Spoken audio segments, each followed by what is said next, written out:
रात में जब हम मून को टेलीस्कोप से देखते हैं तब हमें मून के जख्म दिखाई देते हैं। कुछ छोटे होते हैं तो कुछ बड़े होते हैं जिन्हें हम क्रेटर कहते हैं। अगर हमारी पृथ्वी के साथ आज अगर मून नहीं होता तो शायद हम भी नहीं होते। मून बाहरी अंतरिक्ष से आने वाले छोटे बड़े एस्टेरॉयड को अपनी ओर आकर्षित करता है और अपने अंदर समा लेता है, जिससे हमारी पृथ्वी बची रहती है। और जो बच जाते हैं या तो वो पृथ्वी के चक्कर लगाने लगते हैं या पृथ्वी पर टकरा जाते हैं या पृथ्वी के आकाश में ही जल के भस्म हो जाते हैं। और कभी कभी हम उन्हें शूटिंग स्टार्स भी कहते हैं। और कुछ इतने बड़े होते हैं वो काफ़ी ज़्यादा तबाही भी कर देते हैं आसमान में फटने के बावजूद भी। आज के समय पर मून की एक साइड हमारी तरफ फेस करती है और एक साइड हमें नहीं दिखती है। जिस साइड हम देखते हैं मून को, उस साइड हमें हज़ारों की तादाद में छोटे बड़े क्रेटर दिखाई देते हैं। लेकिन अगर हम उसकी बैक साइड को देखेंगे तो इस साइड से 2 गुना से भी ज़्यादा क्रेटर आपको देखने को मिलेंगे और आपको रियलाइज़ होगा कि मून ने कितनी चोटें खाई हैं हमें बचाने के लिए। और मून पर जो भी क्रेटर हैं कुछ हज़ारों साल पुराने हैं और कुछ नए भी हैं। और आज शायद हमने भी एक नए क्रिएटर को बनते हुए अपने कैमरे में कैद कर लिया है।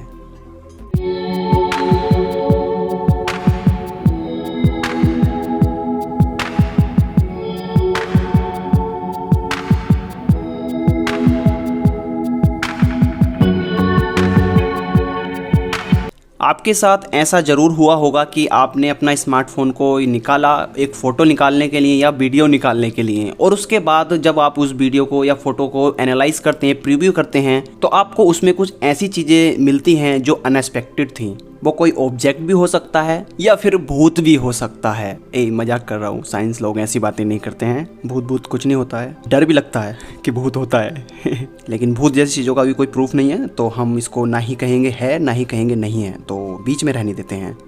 और मेरे साथ भी ऐसा ही कुछ हुआ है। मैं मून को ऑब्जर्व कर रहा था, मुझे पता भी नहीं था कि मैं आज मून को ऑब्जर्व कर रहा हूँ, तो शायद ऐसा कुछ कैप्चर हो रहा है जो अनएक्सपेक्टेड है। और मुझे वो तब पता लगने वाला है जब मैं उस चीज़ को एनालाइज करूँगा या प्रोसेस यहाँ पे करूँगा। और वास्तव में जब मैंने उसको प्रोसेस किया तो मुझे कुछ ऐसा मिला जो अनएक्सपेक्टेड था। और आपसे मैं एक रिक्वेस्ट करूंगा कि आगे के वीडियो के पार्ट को स्किप मत करना। कुछ ऐसी टेक्निकल चीज़ों को बताऊंगा जिससे आपको यह समझने में आसानी मिलेगी जो हमने आज कैप्चर किया है अनफॉर्चुनेटली वो शायद में हो सकता है। अब आगे बढ़ते हैं, लेकिन आगे बढ़ने से पहले आपको जानना होगा टेलीस्कोप कैसे काम करता है। इसे हम एक एग्जाम्पल के तौर पे जानेंगे। स्कोप 2 तरह के होते हैं, रिफ्रैक्टर और रिफ्लेक्टर। दोनों का काम सेम ही होता है, लाइट को एक जगह इकट्ठा करना। हमारे मतलब आपको मत सिखा। हाँ मुझे पता है, आपको पता है, लेकिन कुछ हर बार की तरह नया ही बताऊंगा, इसीलिए इस टॉपिक को छेड़ा है। अब यहाँ पर आप देखेंगे मैंने अपने रूम की एक खिड़की से टेलीस्कोप के फ्रंट को बाहर कर दिया है और बैक साइड तो अंदर है ही। और यहाँ पे मैंने पूरी लाइट को ब्लॉक कर दिया है पूरे रूम में, मतलब अंधेरा करूँगा और आपको कुछ ऐसा बताऊँगा जिसे आप देखकर हैरान हो जाएंगे। जैसे आप लोगों को पता है कि हमारे पास एक टेलीस्कोप है, उसका एक फोकल लेंथ होता है, यानी कि जो उसकी फोकल लेंथ है वहाँ पे वो इमेज बनाएगा लेंस। इसी प्रैक्टिकल को आज अब मैं आपको दिखा रहा हूँ, क्योंकि मैंने जो अपने कैमरे में एक्सपेरिमेंट किया है वो इसी से ही रिलेटेड है, तब आप यहाँ पे समझ पाएंगे।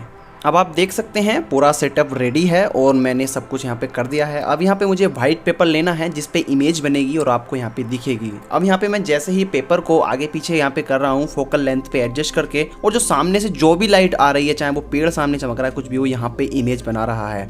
मेरे रूम में लाइट है, लाइट्स को ऑफ करते हैं, तब देखते हैं क्या रिजल्ट यहाँ पे मिलता है। अब यहाँ पे आप देख सकते हैं भाई साहब, जैसे मैं आगे पीछे कर रहा हूँ क्या शार्प इमेज यहाँ पे बन रही है, एक्यूरेट कलर यहाँ पे दिखाई दे रहे हैं। लाइक ऐसा लग रहा है हमने किसी भी इमेज को यानी प्रोजेक्टर को चला दिया है और यहाँ पे वीडियो यहाँ पे चल रही है, लेकिन ऐसा नहीं है, ये लाइव है। सामने से लाइट आ रही है, लेंस और इकट्ठा कर रहा है कि यहाँ पे इमेज बना रहा है। तो आप सच बताना, क्या आपने कभी पहला ऐसे ट्राई किया था या किसी से आपको मालूम पड़ा था? नीचे कमेंट जरूर करके बताना यार। आपके लिए तो ये सब करना पड़ता है क्योंकि आपको समझाना है और कुछ नया नॉलेज आपको देना है।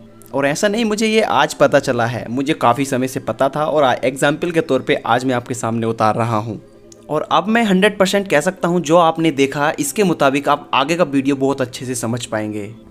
मेरे पास लगभग 6-7 साल पुराना एक कैमरा है, निकॉन कोलपिक्स 3600। ये अच्छे से काम भी कर रहा है, सब कुछ था, लेकिन इसका जो शटर था वो ठीक से नहीं खुल रहा था, तो इसे ज़्यादा यूज मैं नहीं कर रहा था। ये 720p की क्वालिटी को रिकॉर्ड कर सकता था और इसका जो सेंसर है वो 21 मेगापिक्सल का है, काफ़ी बड़ा सेंसर है इसके हिसाब से।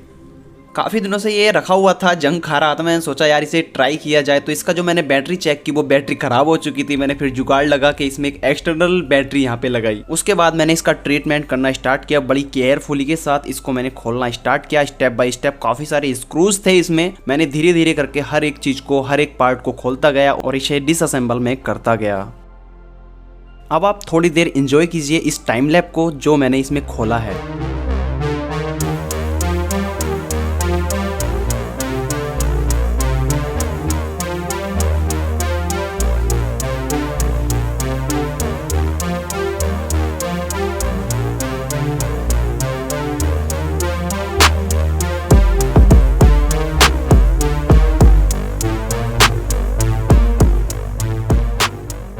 और मुझे पता था कि मैंने अपना इस कैमरा को खोल तो दिया है, इसके बाद मैं इसे नॉर्मली यूज़ यहाँ पे नहीं कर पाऊंगा। फिर भी मैंने रिस्क लिया आप लोगों के लिए, तो यार सब्सक्राइब तो बनता है। दोस्तों मैंने इसे इतना केयरफुली खोला था कि भाई सेंसर या उसका जो कनेक्शंस वायर है, जो पत्ता ही हम बोलते हैं, वो टूट ना जाए। इतना केयरफुली मैंने खोला था। उसके बाद यहाँ पे सेंसर के ऊपर एक मैग्नीफाइंग लेंस यहाँ पे लगा हुआ था जो इमेज को बड़ा करके बनाता था, जिसे हमें जूम यहाँ पे देखने में मिलती थी। और नीचे आप देख सकते हैं कैमरे का सेंसर हम इजीली देख सकते हैं, काफी साफ है। ये मेन पार्ट है कैमरे का, इस पर ही इमेज बनेगी तब ये आउटपुट हमें देगा। अब यहाँ पे मैंने सारी चीज़ों को अच्छे से बैठाया और यहाँ पे जैसे ही मैंने चेकआउट किया इसको तो इसने कह दिया लेंस एरर। अब यहाँ पे मैं बहुत ज़्यादा डिमोटिवेट होने लगा कि भाई साहब इतनी देर की मेहनत और यहाँ पे कुछ भी नहीं मिल रहा है मुझे। अब यहाँ पे मैंने बहुत सारी कोशिश की, काफ़ी ज़्यादा यहाँ पे कोशिश की। आप यकीन नहीं करेंगे, बहुत ज़्यादा कोशिश की। और ये वीडियो लगभग आज से 2 महीने पहले का है। इस बीच में फिर मैंने फ्रस्ट्रेट होकर इसमें कुछ भी नहीं किया और इसको यहाँ पे मैंने रख दिया। फिर 2 महीने बाद मैंने फिर से इसमें इंटरेस्ट लिया और इसे यहाँ पे इस बीच में जो इसका फ्रंट लेंस था, जो इमेज बनाता था इसके सेंसर पे, उससे मैंने आईपीस लगा के देखा तो भाई साहब ये वर्क कर जा रहा था। इसकी फोकल लेंथ काफ़ी कम थी तो आईपीस से मैच खा रही थी और इमेज यहाँ पे बना रही थी। ये भी एक अलग एक्सपीरियंस यहाँ पे था और इससे मैंने सोचा कि आईपीस ज़रूर बनाऊँगा।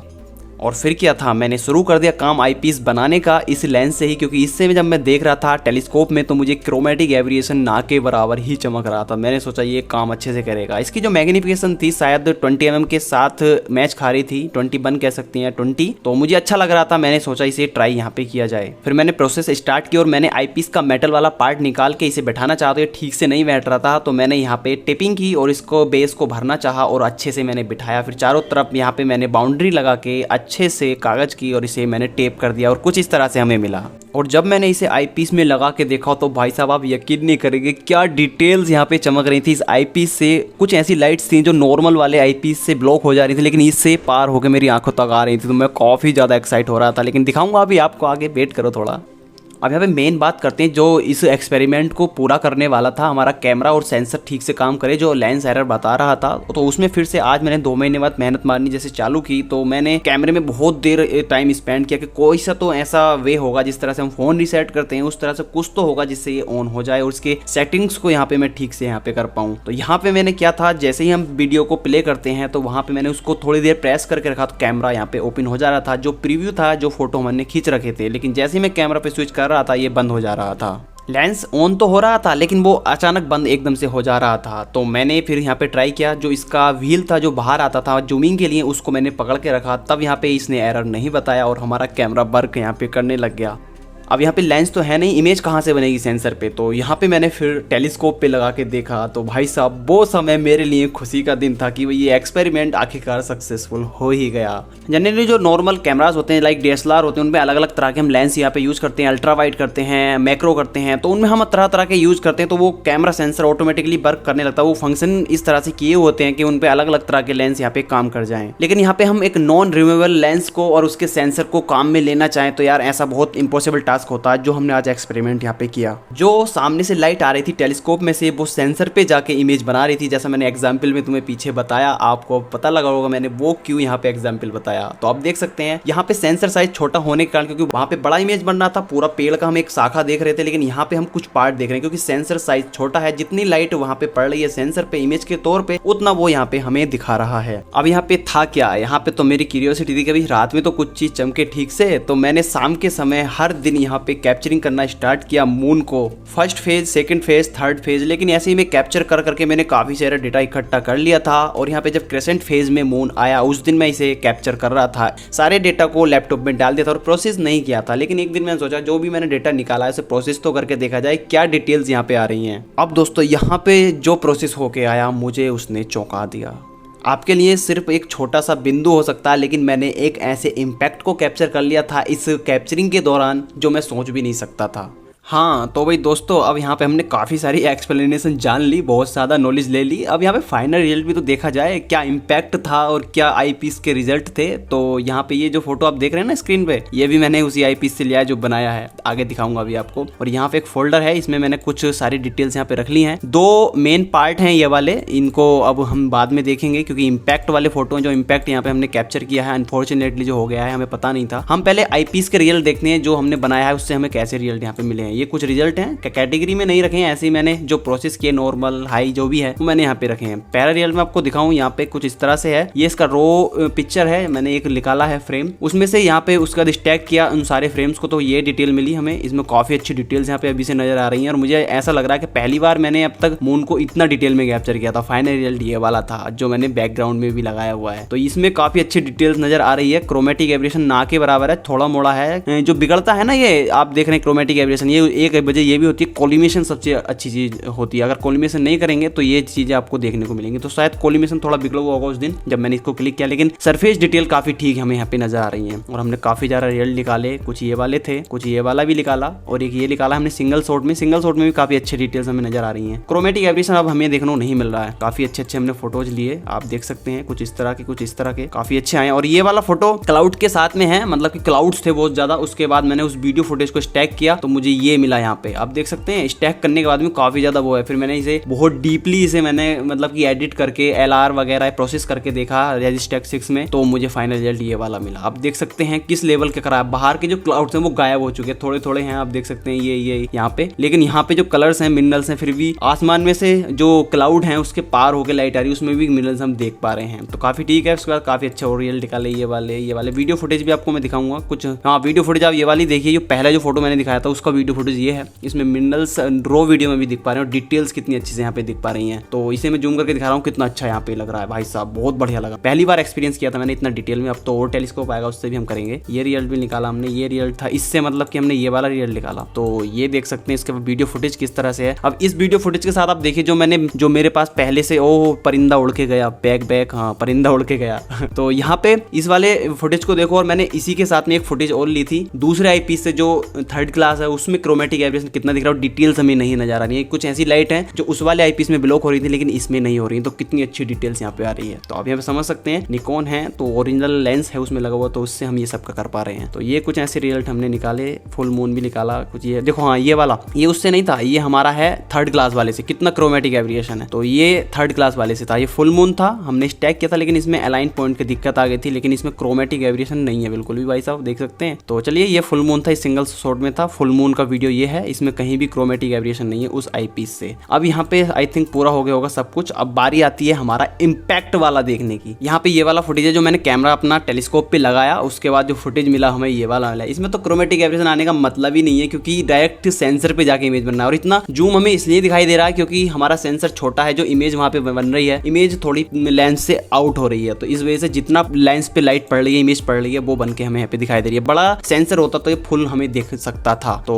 यहाँ पे ये इस तरह का फुटेज था। इम्पैक्ट के पे आते हैं। इम्पैक्ट की जो रो फुटेज है, मैंने कुछ उसकी वीडियो दिखाता हूँ पहले आपको। वीडियो हाँ ये वाली है, ये वाली वीडियो मैंने रिकॉर्ड की, इसमें ही वो इम्पैक्ट कैप्चर हुआ। इसमें आप नई स्टार्स भी नहीं दिख रहे हैं, कुछ भी नहीं दिख रहा है, सिर्फ हमें मून यहाँ पे दिख रहा है, मून का एक फेस दिख रहा है यहाँ पे, जो साउथ पोल यहाँ पे मुझे दिख रहा है शायद, हाँ साउथ पोल ही है। और यहाँ पे इसके बाद जब हमने इसे स्टैक किया तो कुछ इस तरह का रिजल्ट हमें मिला। उससे पहले मैं दिखाऊं आपको, मैंने काफी सारे फ्रेम्स को अलग अलग किया था। ये सारे फ्रेम्स, इनमें से मैंने मान लीजिए कुछ इतने सारे फ्रेम को प्रोसेस किया तो मुझे मुझे रिजल्ट कुछ अलग मिला, इतने फ्रेम को प्रोसेस किया तो मुझे रिजल्ट कुछ अलग मिला। कैसे? अब यहाँ पे देखें, यहाँ पे रो जो हमने प्रोसेस किया उसके बाद हमें ये मिला। यहाँ पे इसको जब हमने प्रोसेस किया आगे तो मैं आपको दिखाऊं, कुछ ये वाला रिजल्ट यहाँ पे मिला। आप यहाँ पे देख सकते हैं प्रोसेस करने के बाद में वो लाइटें हमें दिखने लगी जो हमें नहीं दिख रही थी। जैसे कि ये वाला है, एक स्टार है यहाँ पे, और ये जो आप देख रहे हैं बैकग्राउंड में, ये भी कुछ लाइट्स यहाँ बाहर से आ रही हैं जो हमें यहाँ पे चमक रही हैं। और यहाँ पे आप देख सकते हैं ये एक स्टार है और यहाँ पे एक ये स्टार है। स्ट्रेंज बात क्या थी दोस्तों, ये वाली आप यहाँ पे देख सकते हैं, इसमें ये जो है ये इम्पैक्ट हो सकता है। मैं क्योंकि आपको बारी बारी करके दिखाऊं, क्योंकि अगला जो मैंने कुछ फ्रेम्स को प्रोसेस किया उसके बाद हमें रिजल्ट ये मिल रहा था, और हम इसे दूसरे फ्रेम्स को प्रोसेस कर रहे तो ये मिल रहा था। अब इसे मैं आगे पीछे करके आपको दिखाऊं तो ये एक फ्लैश की तरह यहाँ पे दिख रहा है जो माइक्रो लेवल पर था, मतलब कि हम आंखों से नहीं देख पा रहे थे, लेकिन जब हमने बहुत सारे फ्रेम को स्टैक किया तो जो लाइट थी वो इकट्ठा हुई और हमें प्रोसेस करने के बाद में हमें कुछ ये मिल रहा था। तो ये हमने पहली बार ऐसा कैप्चर किया जो हमें पता भी नहीं था हम क्या कैप्चर यहाँ पे कर रहे हैं। तो वीडियो फुटेज में देखिए कुछ इस तरह से फ्लैश यहाँ पे निकल कर, क्योंकि जब हम कोई चीज किसी चीज पे टकराएंगे तो उससे एक फ्लैश निकलेगी, एक चिंगारी निकलेगी। ऐसा ही मून के साथ भी हुआ है, कोई छोटे से छोटा एस्ट्रॉइड भी टकराया होगा तो उससे एक चिंगारी निकली होगी, यानी कि इम्पैक्ट फ्लैश यहाँ पे निकली होगी, जिससे हम यहाँ पे इसको देख पा रहे हैं। तो काफी यार ये ऐसी बात है यार, हम जो कैप्चर नहीं करना चाह रहे वो कैप्चर यहाँ पे हो गया है। तो आप मुझे बताना कैसा ये लगा आपको ये वाला वीडियो देख के जिसमें हमने एक इम्पैक्ट को कैप्चर कर लिया, और आपकी क्या राय है मुझे नीचे कमेंट करके बताना कि 100% इम्पैक्ट ही हो सकता है या कोई एरर है। एरर होता तो छोटा मोटा हमें दिखाई देता, लेकिन हमें कुछ फ्रेम्स करने में मिल रहा था, कुछ फ्रेम्स करने में नहीं मिल रहा था। तो ये मैं तो श्योर हूँ कि हाँ ये इम्पैक्ट ही है। आपकी क्या राय है मुझे नीचे कमेंट करके बताना। और आज की वीडियो में मैंने जो भी डिटेल्स आपको बताई हैं एस्ट्रोनॉमी से रिलेटेड, कैमरा से रिलेटेड, एक्सपेरिमेंट से रिलेटेड, कैसी आपको लगी मुझे कमेंट में बताना कैसा आपको ये लगा है। तो चलिए दोस्तों आज की वीडियो में इतना ही था, मिलेंगे किसी एक नई वीडियो में, तब तक के लिए थैंक यू, जय हिंद, वंदे मातरम।